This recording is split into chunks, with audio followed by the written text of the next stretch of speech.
While millions of people are constantly checking notifications, scrolling feeds, and tracking likes like a scoreboard, there's a growing group of people who simply don't care about social media. They don't feel the pull. They don't feel the urgency. And according to psychology, this isn't just a preference. Their brains may actually be responding differently. Stay with me, because what I'm about to explain might completely change how you see your relationship with social media. Let's clear something up right away. Not caring about social media doesn't mean you're out of touch.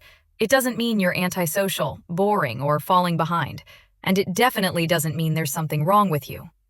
But there is something interesting happening psychologically, and that's where things get fascinating.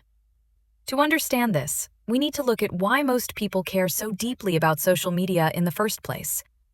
Humans are wired for social feedback. For most of history, knowing where you stood in your group meant safety, belonging, and survival. Social media taps directly into that ancient wiring. Every like, comment, or view acts as a tiny signal. You're seen. You're accepted. You matter.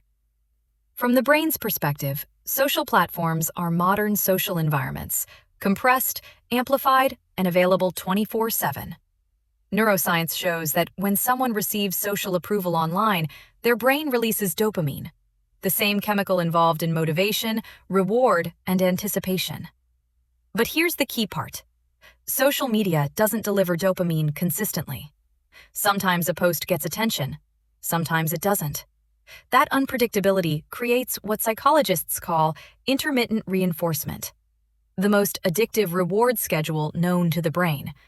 It's the same mechanism behind slot machines.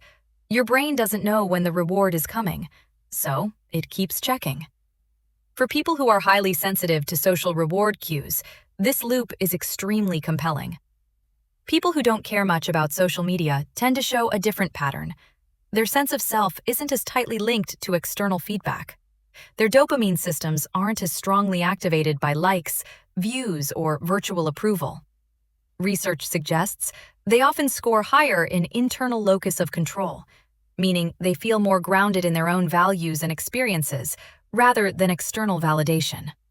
They're more likely to ask, "Do I like this?" instead of, "Will this perform well?" In other words, they're not missing out. They're just calibrated differently. This difference often comes down to how people experience meaning. For some, meaning comes from visibility, being seen, being acknowledged, being mirrored by others. For others, meaning comes from depth, focus, presence, mastery, real-world connection. People who don't care about social media often get their emotional rewards from places that don't involve an audience. Deep conversations, creative work, learning, nature, or simply being absorbed in their own thoughts.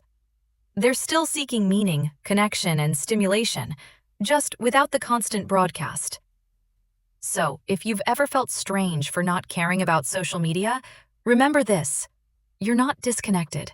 You're not behind. You're just less dependent on external noise to feel complete. While others are scrolling through someone else's life, you're often more present in your own. And there's something quietly powerful about that. If this resonated with you, you'll probably find it interesting why people who need silence to think are actually processing information differently, and why that might be one of their biggest advantages.